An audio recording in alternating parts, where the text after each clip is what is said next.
જય માતાજી, જય દ્વારકાધીશ, હર હર મહાદેવ। તો આપણે મહાદેવના દર્શન કરી આવ્યા છે, કારણ કે આપણે મહાદેવનું મંદિર પાસે છે, જો ચાંદલો કરી લીધો છે। તો આજ આપણે રહ્યા છે સોમવાર। હાલો બતાવીએ શું રસોઈ બને છે। જો અહીંયા છે ને મેં મસ્ત મજાના બટેટા બાફા નાખ્યા છે, તો આપણે થોડીક વાર પછી જોઈ લઈએ। અને આટલી બધી વેફર તળવાના છે, પછી આપણે કેળા લીધા છે, અને હજી માંડવીના બી તળવાના છે, ઘણું બધું કરવાનું છે। તો આગળ બ્લોકમાં બના રહેજો। અને હવે બટેટા જરાક જોઈ લઈએ, જરાક ગેસને ઓન કરી નાખીએ, જરાક જોઈ લઈએ તો આવા નીકળી જાય એટલે બટેટા કેવા થઈ જાય જોઈ લઈએ। મેં મા દીકરો બંને રહ્યા છે આજે સોમવાર, અને તમે કોણ કોણ સોમવાર રહ્યા હોય ને કોમેન્ટ કરજો। હા, કોમેન્ટમાં કહેજો મિત્રો, આપણે ગેસ ધીમો ધીમો ચાલુ છે, તમે કોમેન્ટ કરજો કે તમે સોમવાર રહ્યા હતા કે નહીં। તો આ બીકણી શું કહે? બીકણી આમ હા, પકડી લેવાય ને, આ પકડો તો જો જો ખોયલું એટલે દે ખબર પડી, બીજું ખબર પડી ક્યાં બીકણી બોલો ટ્રાય મારી બૈરાની વેદના બૈરાને જ ખબર હોય, ખોયલું એટલે બાકી તો જોજો। ચલો આપણે હવે બટેટા મસ્ત મજાના બફાઈ ગયા છે, સરસ મજાના। હર હર મહાદેવ। તો આપણે છે ને મસ્ત મજાના જો બટેકા બધા ખોલી નાખ્યા, ચાલો નાખી દીધી, અને સરસ મજાના કટકા કરી નાખ્યા।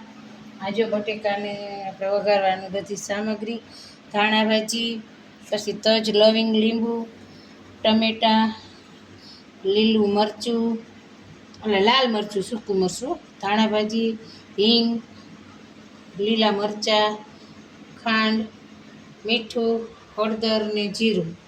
ખાંડ ઓછી નાખજો, ખાંડના ભાવ વધી ગયા છે। એવું છે, જો મારા છોકરાને ખબર છે કે ખાંડના ભાવ વધી ગયા, તો આપણે આ છે ને વેફર તળવા માટે તેલ લઈ લીધું છે, જ્યાં વેફર છે તળવા માટે આપણે તેલ લઈ લીધું છે। ગેસને પેટાવી નાખીએ, તો હમણાં આપણું તેલ આવી જાય, બ્લોકમાં બના રહેજો।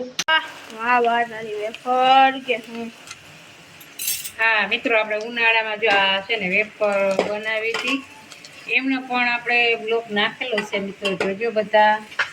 અને જો મસ્ત મજાની આપણી વેફર તરાઈ છે, સરસ મજાની, અને બાજુમાં આટલી બધી તરી નાખી છે। હા જો આટલી તરી ટેસ્ટિંગ કરી લઈ। વેફર મસ્ત મજાની તરાઈ ગઈ છે, આપણે બટેકાને કરી નાખીએ મસ્તીના, વેફર તરાઈ ગઈ છે, મસ્ત હવે મસ્ત છે ને। આપણે થોડુંક તેમાંથી કાઢી લઈ ગરણમાં ને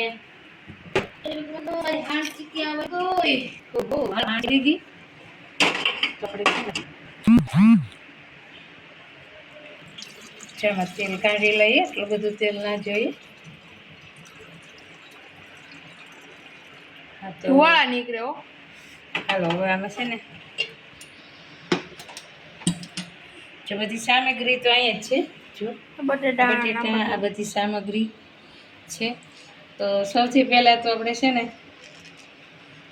જો આ છે તમે આ નાખમાં ના કાળા કાળા, અને આ છે ને તીખા એટલે બટેટા આપણા તીખા થાય, તો જરાક આપણે તેમને સોરીને નાખી દઈજો। ઓહો, ફૂટે જ જો। તો ખરી ને। હવે તેમાં આપણે ટમેટું નાખી દઈએ, ખાવામાં આવે એટલે બધું બગડી જાય, લવિંગ કોઈ વસ્તુ કાંઈ ન બગડે, આખા મોઢાનો સ્વાદ બગડી જાય, કામ થાય છે। સરસ મજાનું જરાક કચરો કરી જાય।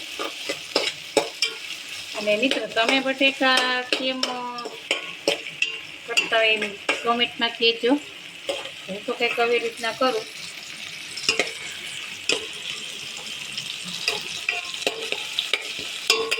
હવે તેમાં છે ને આપણે બટેકા નાખી દઈએ, બાકી બધું તો ઉપરથી નાખવાનું છે.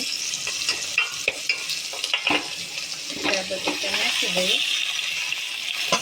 હવે તેમાં હું તો બધું ઉપરથી નાખીશું. તમે શું નાખતા એ ખબર નહીં. તો આપણે હળદર, પછી આ નમક છે એમાં નાખી દઈએ. નમક જો આ ખાંડ છે ભાઈ. હા, ખાંડ ઓછી હો. ખાંડના ભાવ બહુ વધી ગયા છે. સાચી વાત છે. ખાંડ માપમાં.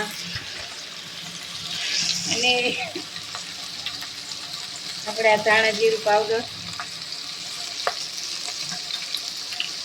અને તીખાશ માટે થોડીક આપણે ચટણી નાખી દઈએ. તો બધા ડબ્બા આપણા ખાલી થઈ ગયા છે. ખાંડ નથી નાખવાની?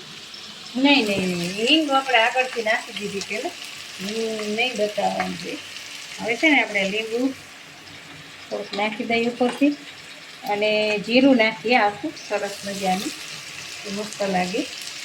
અને આ ધાણા છે તે પણ નાખી દઈએ. અને હવે લીંબુ છે ને આવી રીતના મીઠી નાખીએ.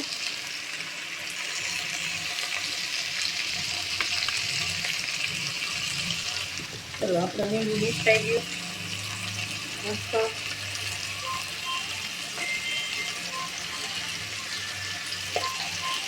કાનો આવે છે.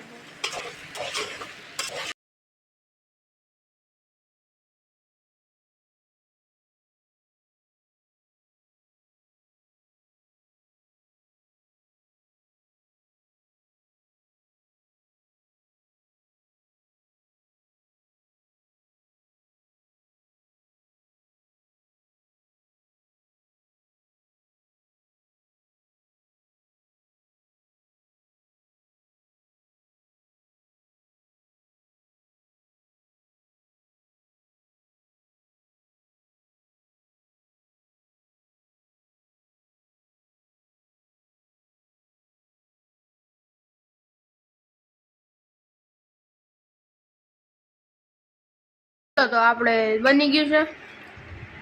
હા, શાક કરી અને કેળા છે, બટેટા છે, વેફર છે. તો ચાલો મિત્રો ફરાળ કરવા. અને જય માતાજી, જય શ્રી કૃષ્ણ, જય દ્વારકાધીશ, હર હર મહાદેવ.